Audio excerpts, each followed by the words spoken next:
आपको मैं ये बताने लगा था कि 16 अंग हैं इस मंत्र योग के, जिसमें सबसे पहले आवश्यक चीज है कि आप अपनी जिंदगी में भक्ति को प्रवाहित करो।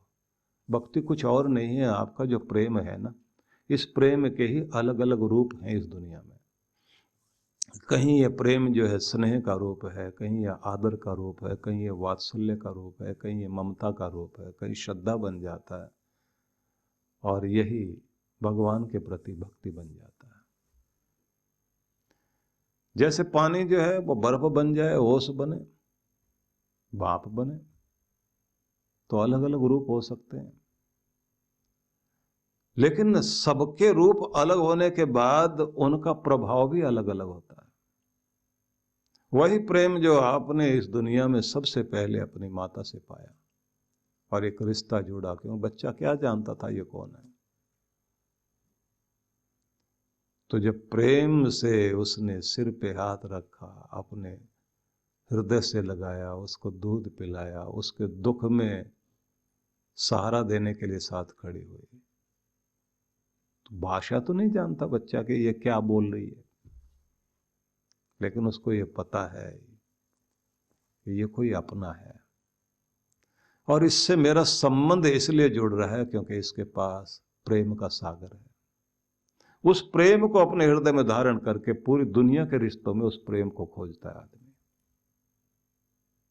और वही प्रेम जो है फिर उसे बांटना होता है दुनिया में, और उसी प्रेम को एक ऊंचाई पर ले जाकर आप परमात्मा से जोड़ते हैं। वही गुरु के प्रति आदर और श्रद्धा का रूप धारण करता है। पति पत्नी में वो प्रेम जो है प्रणय बनता है, और मित्रों में वह दोस्ती बनकर सखापन बनकर के रहता है। भाई बहन में वो स्नेह का बंधन बन गया, पुत्र और पुत्री में वो वात्सल्य ममता बन गया, अलग अलग रूप लेकर के खड़ा हुआ। इसलिए उसमें आप जैसे भाई बहन, राखी का एक बंधन बीच में बांधा जाता है, लेकिन कहा जाता है ये धागे बाहर के बांधे जा रहे हैं, असली धागा तो अंदर बंधा हुआ है। और इस धागे के साथ ही आप अपने भगवान को बांधते हैं। परमात्मा के साथ नियमित हो जाइए, परमात्मा का नाम जपते जपते, उसका गुणगान करते करते, उसकी महिमा को कहते कहते अपने प्रेम को बढ़ाएं और उसके अंदर तल्लीन हो जाएं, और फिर जो भगवान में बह रहा है वो आपको भी मिलना शुरू हो जाए। तो पहले भक्ति जगानी होती है, और भक्ति जगाने के साथ ही साथ आपका जो कहा जाता है ना, भक्ति शुद्धि चासनम, फिर शुद्धिकरण का भाव रखा जाता है। शुद्ध रहें मन से, तन से, व्यवहार से, वातावरण बनाएं, जहाँ आप बैठते हैं वो शुद्ध स्थान, पवित्र स्थान बना करके फिर बैठिए, तो भक्ति फिर जो है आपकी वो उठने लगती है। इसलिए जैसे आजकल आरोमा थेरेपी को महत्व देने लग गए लोग, पहले तो अगर तगर चंदन वगैरह इन सब को का प्रयोग करते थे ना, अगर का चूर्ण, तगर का चूर्ण और चंदन का चूर्ण, लोबान जलाया, गूगल जलाया, इन सारी की सारी वो सुगंध है जो आपके अंदर शांति लाती, वासना नहीं भड़काती। अभी बहुत सारी वो सुगंध ढूंढी जाती हैं जिससे व्यक्ति के अंदर जो है वासना उत्पन्न हो, और सुगंध का भी अपना संसार है। जब भोजन की एक सुगंध आ रही होती है तो बच्चों के मन में उस समय सुगंध सूंघते भोजन की भावना जागने लग जाती है। जब आप देखते हैं ना कि बारिश गिरती है और मिट्टी के अंदर से सौंधी सुगंध आने लग जाती है, वो समय अलग ही लगता है। और जब बसंत बाहर आती है उस समय आप देखते हैं कि चारों तरफ से खिले हुए वो सरसों के फूल, कहीं गुलाब खिला हुआ है, इन सब की सुगंध अलग आती है। बरसात के दिनों में आप रात की रानी और जो अलग अलग तरह के सफ़ेद फूल खिल रहे होते हैं, उमस वाले दिन है, लेकिन पास से आप गुजरते हैं तो आपको बहुत ठंडक और शांति मिल रही होती है।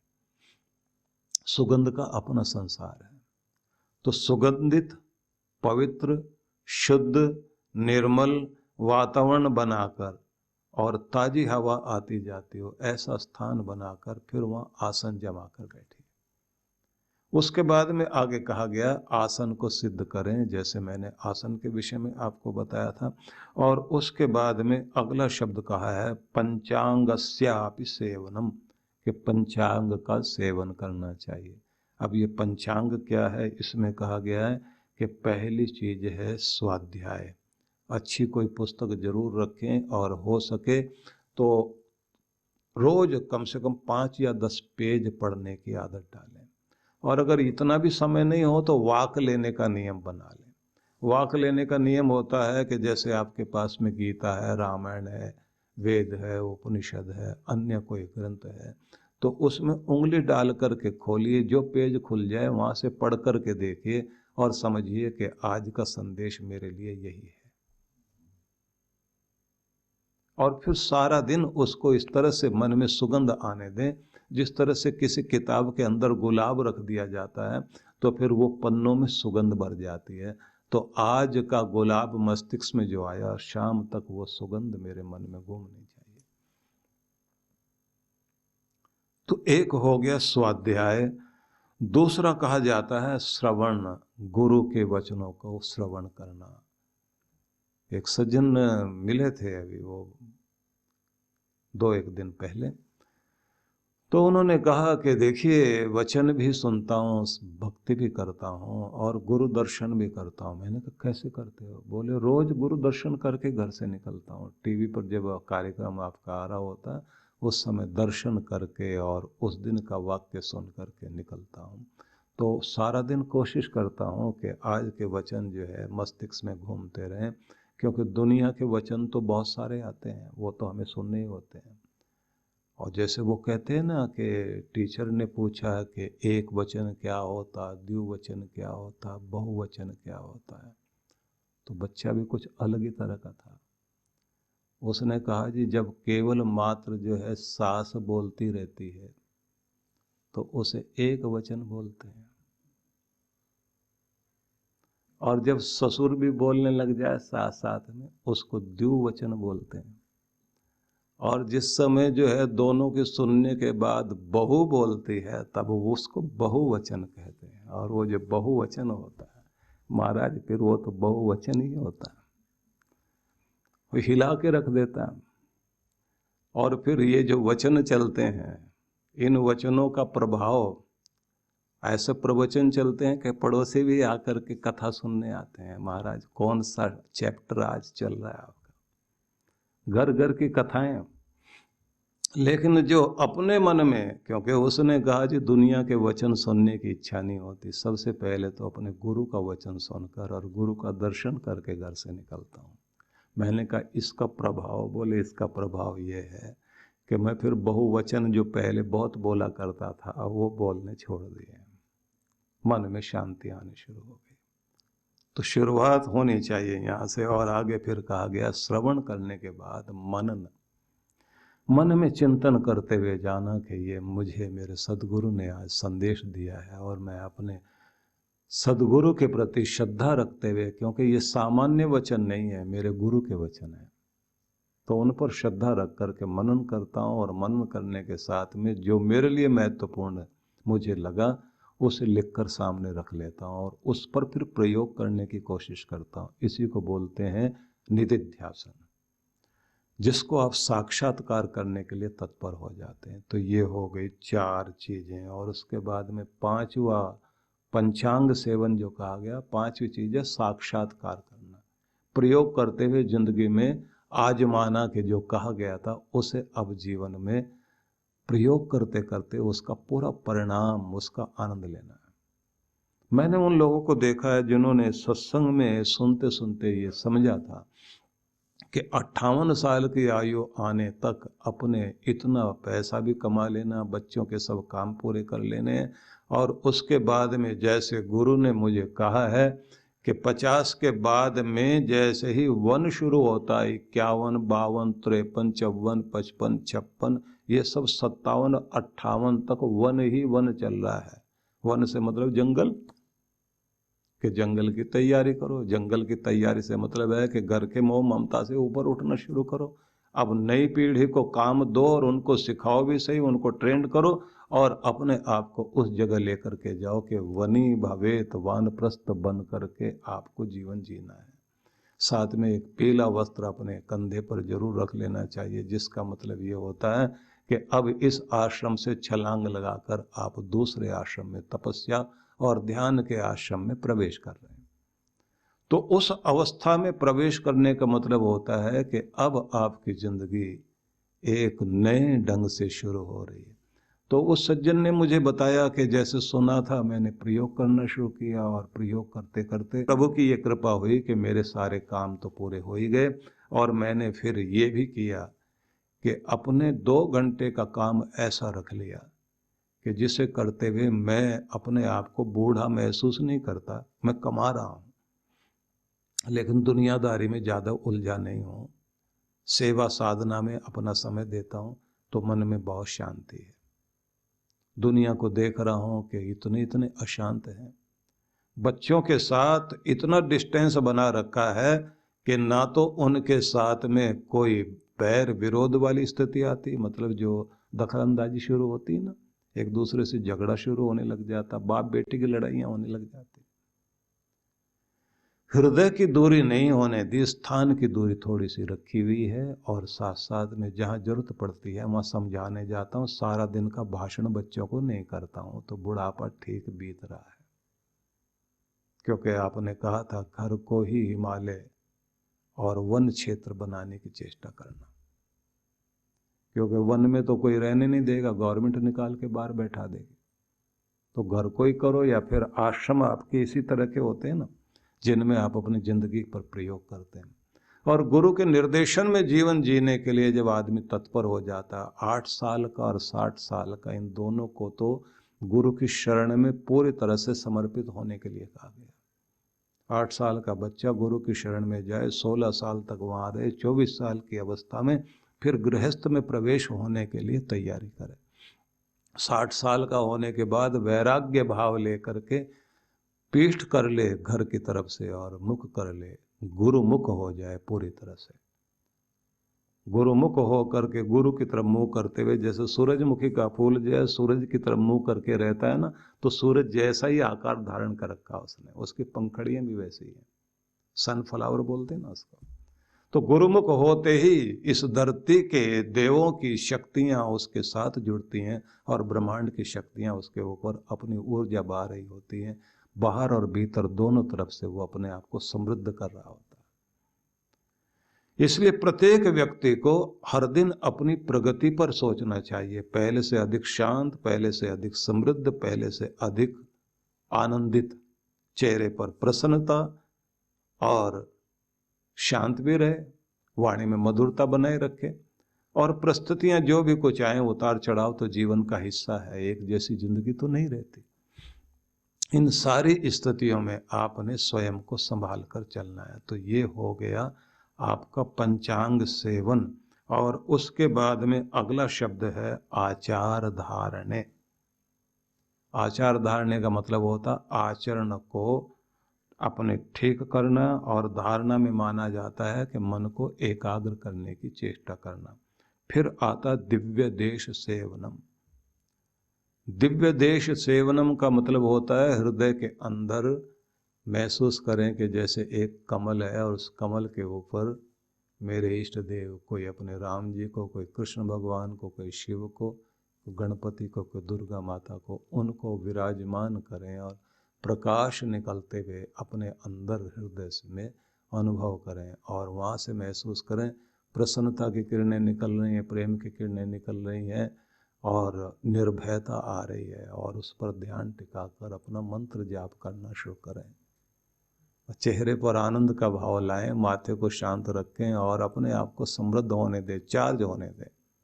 नाम जपते जपते अपने भीतर खो जाएं और फिर महसूस करें कि जैसे भीतर कृपा हो रही है वैसे ऊपर से भी कृपा बरस रही है।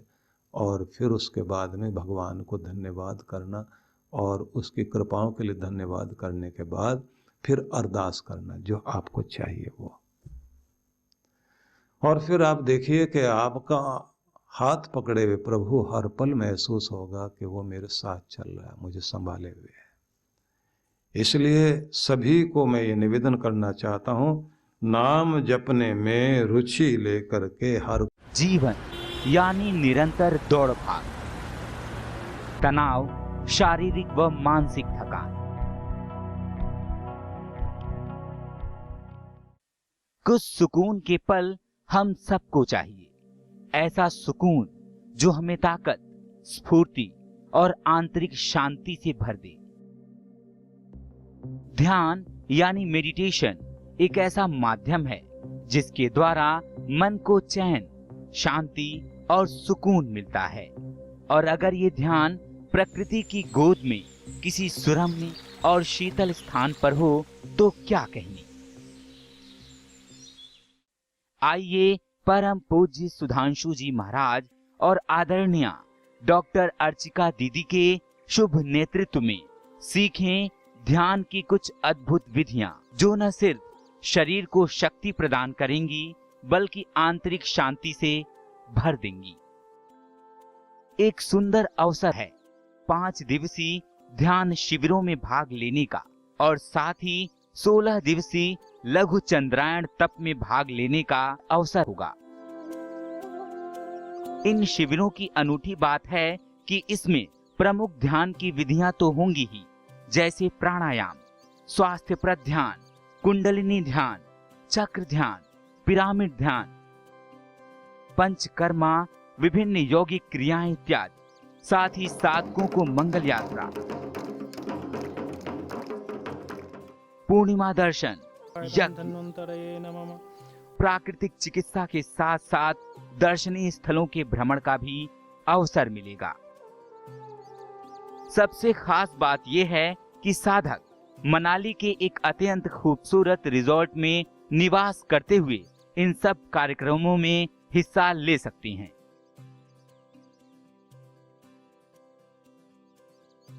तो आइए परम पूज्य गुरुदेव और डॉक्टर अर्चिका दीदी के साथ मनाली चलें, पहाड़ों पर कुछ दिन बिताएं, ध्यान की विधियां सीखें और पाएं एक तनाव रहित मन, स्वस्थ तन, आत्मविश्वास और सबसे बढ़ के आंतरिक शांति और सुकून।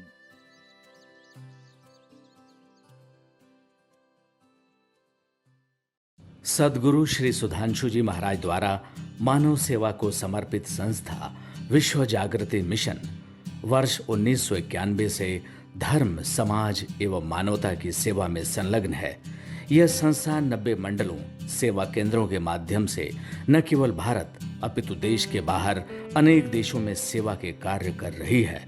संस्था की स्थापना से लेकर अब तक विगत 30 वर्षों में जहां लोगों को सन्मार्ग पर प्रेरित करने के उद्देश्य से गुरुवर ने 7000 से अधिक प्रवचन दिए हैं, वहीं देश के राज्य की राजधानियों व प्रमुख नगरों में लगभग 40 आश्रम, 25 मंदिर, सत्संग भवन व ध्यान साधना केंद्रों का निर्माण हुआ है। दिल्ली में करुणा सिंधु धर्मार्थ अस्पताल एवं फरीदाबाद के आरोग्य धाम अस्पताल में लाखों जरूरतमंद रोगियों का उपचार व ऑपरेशन किया गया है। अनाथ गरीब बच्चों के लिए सूरत में अनाथाश्रम, दिल्ली एवं कानपुर में गुरुकुल, फरीदाबाद में ज्ञानदीप विद्यालय, मुरादाबाद में सृजन प्राइमरी स्कूल, झारखंड के रुक्का खूंटी गांव में आदिवासी बच्चों के लिए 2 पब्लिक स्कूल समेत दिल्ली में उपदेशक महाविद्यालय भी बनाया गया है। इन शैक्षणिक संस्थाओं में लगभग 2500 बच्चों को शिक्षित व संस्कारित किया जाता है। दिल्ली के आनंदधाम आश्रम में जहां वृद्धाश्रम एवं वानप्रस्थ संचालित हैं, वहीं आश्रम की कामधेनु गौशाला में 125 गौओं की सेवा की जाती है। कामधेनु गौशाला की तरह ही देश के प्रमुख नगरों में 7 अन्य गौशालाएं भी संचालित हैं। साथ ही पूजा पाठ, यज्ञ अनुष्ठान से लोगों में धार्मिक भावना जागृत की जाती है। गरीब जरूरतमंद महिलाओं को सक्षम बनाने के लिए जहां कई तरह के प्रशिक्षण दिए जाते हैं, वहीं गरीब कन्याओं के विवाह में सहयोग भी किया जाता है। प्राकृतिक आपदा जैसे कि बाढ़, भूकंप, तूफान आदि में जहां मिशन द्वारा प्रधानमंत्री राहत कोष में सहयोग किया जाता है, वहीं जैसे वर्तमान में चल रही महामारी कोरोना संकट काल में जरूरतमंदों को भोजन, राशन किट व सांसों के संकट से जूझ रहे जरूरतमंद मरीजों को देश विदेश से मंगाकर ऑक्सीजन कंसंट्रेटर बांटे गए। मानव सेवा को ईश्वर भक्ति मानते हुए सेवा परमो धर्म के भाव से विश्व जागृति मिशन के सेवा कार्य निरंतर जारी हैं।